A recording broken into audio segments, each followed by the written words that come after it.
What is up, guys? It is Quinn here, and in this video, I'm going to be going through my Week 11 start sits at the wide receiver position, going through every single matchup, and listing every fantasy relevant wide receiver as either a start, sit, or a fringe option. As always, if you guys have any questions, if you drop them down below, I will be getting back to every single person. And then if you do enjoy the content, hit that like button and subscribe to the channel. But let's jump into the Thursday night game where we have the Titans taking on the Packers.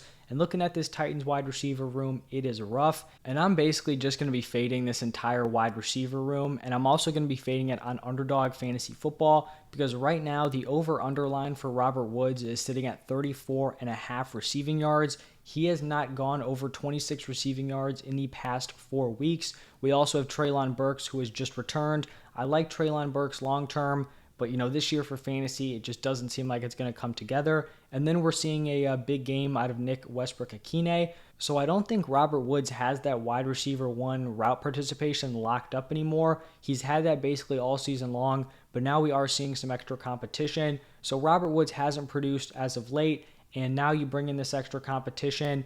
I don't see him hitting that number. It's obviously possible because it's not a super high bar, but he hasn't done it as of late. So I would be hitting the under on that one. And if you guys do want to sign up for Underdog, use that play. You can use code Quinn or use the link in the description, and they will match your first deposit up to $100. Now on the other side with the Packers, even though Allen Lazard is coming off, a down game, I still think he's a very strong weekly play, still averaging 13.8 points per game. And then now we have Christian Watson in the mix here as a fringe option. He came out and had an absolute breakout performance, 88% route participation, 8 targets, 4 receptions, 107 yards, and 3 touchdowns. I actually think I may not have talked enough about Christian Watson in the waiver wire video. Obviously, I had him on there, but I do think Christian Watson could have some pretty serious upside rest of season. Not saying it's going to happen, but the potential is there. The opportunity is there for Christian Watson to ball out. So he is going to be a fringe play this week. But if he puts together another big game, we know he has that big play potential. He could be a rest of season start. So definitely someone, if he's on waivers, you should be looking into acquiring him onto your team. But now moving over to the Sunday slate, we have the Bears taking on the Falcons. Honestly, 2 passing attacks that have been pretty frustrating throughout the season.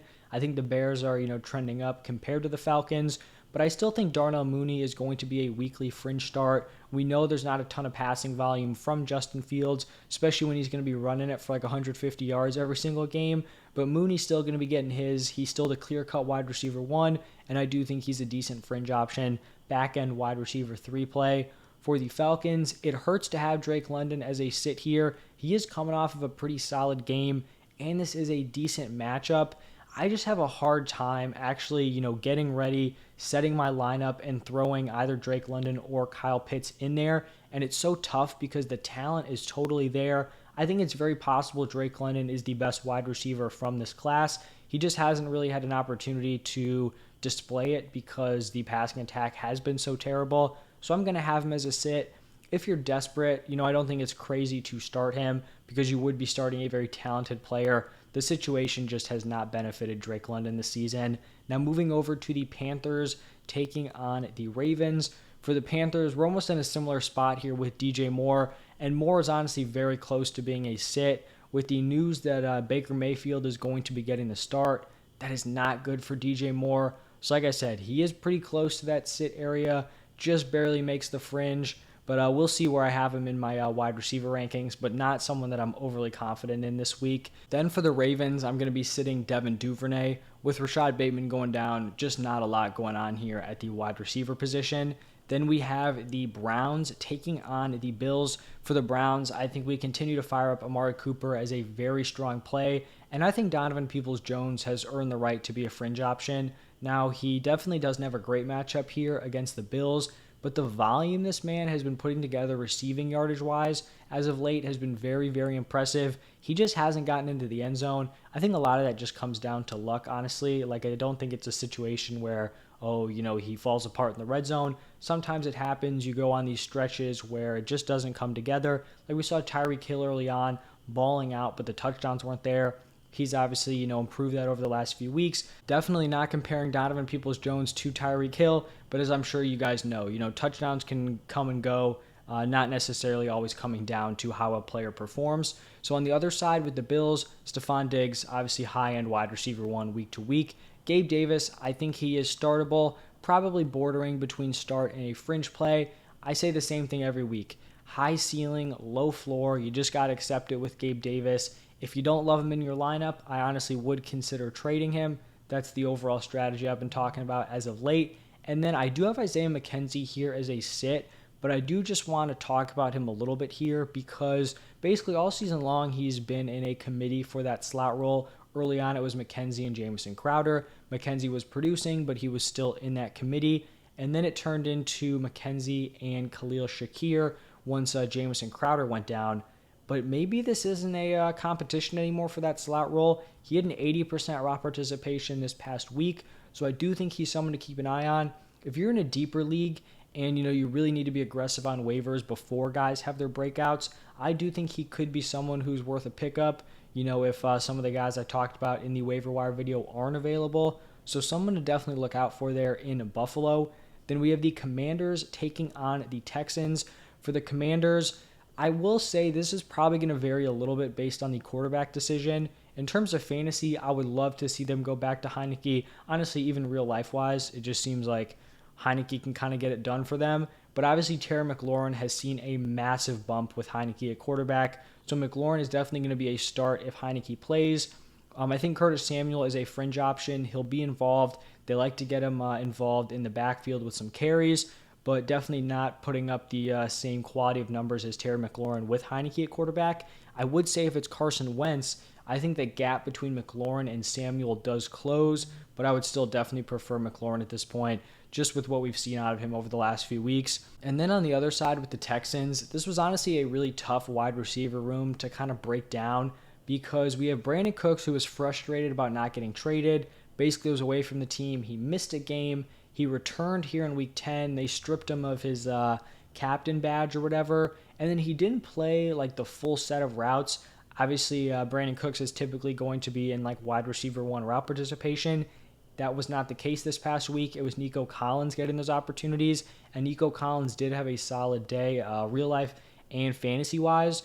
For Cooks, it's possible they were just, working him back in. He also was dealing with some sort of wrist injury, so that could have been a factor. So I kind of went back and forth on how I would situate these guys.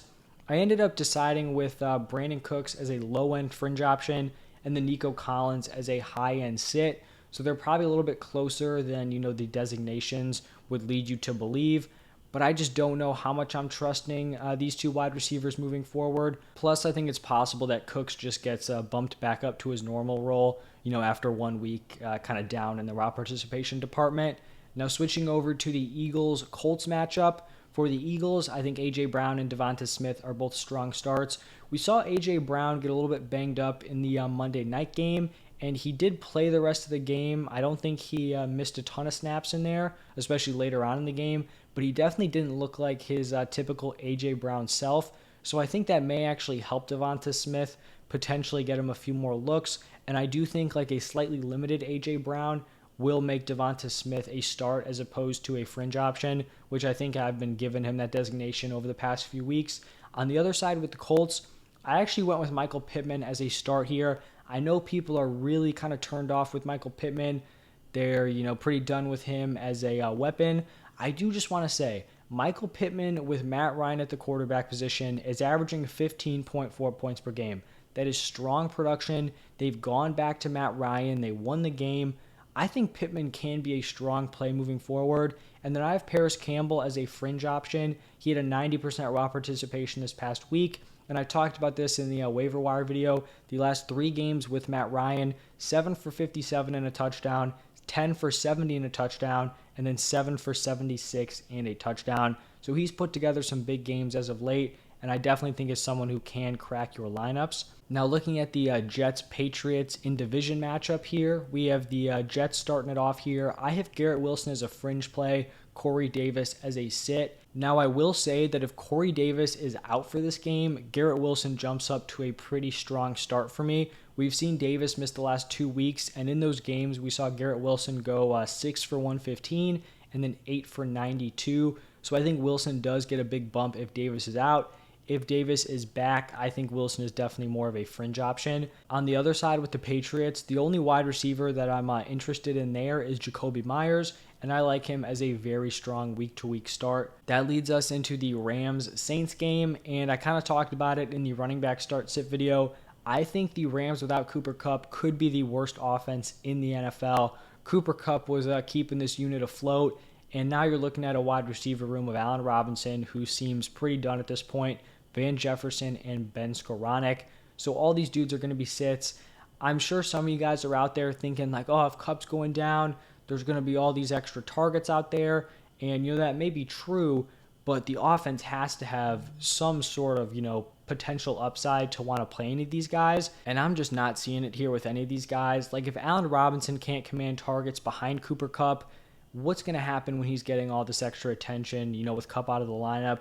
I'm just going to be fading all these wide receivers. On the other side with the Saints, I still like Chris Olave as a very strong weekly start, and then sitting Jarvis Landry. Then we have the Lions taking on the Giants. My guy Amon-Ra came out, had a massive bounce back game. I was, talking him up as a great buy low opportunity. I think, he showed why I liked him moving forward. He can be supported by Jared Goff. I know there are people very concerned about that. Trust me, Jared Goff can support Amon-Ra moving forward. So he's definitely going to be a locked-in start. And then sitting Josh Reynolds and Khalif Raymond. Now for the Giants, Darius Slayton has been elevated to a fringe play. I talked about him in the waiver wire video. The last 5 weeks, these are his stat lines. 6 for 79, 1 for 18 was the one down game, 3 for 58 and a touchdown, 5 for 66, and then 3 for 95 and a touchdown. Unfortunate here, but my guy Wan'Dale Robinson just has not been getting it done, so he is going to be a sit. Then we have the Raiders taking on the Broncos. For the Raiders, pretty clear. Obviously, we're starting Devontae Adams and then sitting Mac Hollins. For the Broncos, this is definitely a tough situation to navigate here because we have Cortland Sutton, who's healthy. Jerry Jeudy, I believe, is day-to-day with a low ankle sprain. I'll say if Jerry Jeudy is out, I think it definitely makes Cortland Sutton a stronger start. Even if Jeudy plays, he may be a little limited, which would lead me to view Sutton as the better play, but probably just something we're going to have to navigate throughout the week as we get more information on Jeudy's injury. In one of the better matchups of the week, we have the Cowboys taking on the Vikings. For the Cowboys, CeeDee Lamb, solid wide receiver one start. Sitting Michael Gallup, who has definitely been disappointing so far. He's someone who I did think could have a nice second half breakout. I guess it's still possible, but hasn't been coming together so far. For the Vikings, Justin Jefferson coming off of a wildly impressive game. Obviously, you're starting him. And then Adam Thielen, I think, is a fringe option. Nothing crazy, but he definitely hasn't been tanking in your lineups. Then we have the Bengals taking on the Steelers. I would expect Jamar Chase to continue to miss time, probably a week, 2, maybe 3 more. So I would be starting T. Higgins and Tyler Boyd. And then for the Steelers, it is a sad day because I do think this is the first time I had Deontay Johnson as a fringe option. I've probably held on much longer than everyone else. He's probably been my biggest miss so far this season. I've missed on some other guys so far, guys like James Conner, DeAndre Swift, but at least with some of those, there's some argument that can be made with injuries. Deontay Johnson just straight up has not been getting it done. It's been killing me. He just cannot for the life of him hit a ceiling game. The volume is there. There's just no upside here with Deontay, averaging 10.5 PPR points per game. And, now is the time that I'm dropping him to a fringe. So he's probably going to go out here in week 11 and just go nuclear, because that's always how it works. But he's going to be a fringe. And then same thing with George Pickens here. They are the two, clear top options here for the Steelers at the wide receiver position. And then in the Sunday Night Football game, we have the Chiefs taking on the Chargers. So just starting it off with the Chiefs here, this wide receiver room is just all over the place with injuries, different guys, slotting in here and there. So starting it off with Juju here, he goes out in week 10. I mean, it looked like he was pretty much out cold. That was a brutal hit he took. So I would not be expecting him to play in this game. I'm guessing he has a concussion, and I'm guessing he is probably going to miss this one. If he somehow plays, he is definitely going to be a strong start. Then that leads us into the fringe options where we have Kadarius Toney and Mecole Hardman. So starting off with Toney, I ran through these stats in the waiver wire video. He only played on 44% of the snaps, only had a 43% route participation, but he turned it into 5 targets, 4 receptions, 57 receiving yards, and a touchdown. Also added 33 yards on the ground. So I do think he will be a strong fringe option this week. And then we have Mecole Hardman, who missed the Week 10 game, but has been really strong over the last 4 weeks. 12 points, 13.2 points, 28, and then 19.9. So we'll see if he's able to give it a go. Then we have Marquez Valdes-Scantling coming off of a solid performance, but not someone I want to be relying on week to week. And then for the Chargers, apparently there's some optimism that one of Keenan Allen or Mike Williams are going to play. If either of those guys goes, they're going to be a start. And then Josh Palmer would be a fringe play behind those guys. If both of them go, then Palmer would be a sit for me. And then the final game of the week, Monday Night Football, we have the 49ers taking on the Cardinals. For Debo, he has been disappointing. I still think we have to fire him up as a strong start.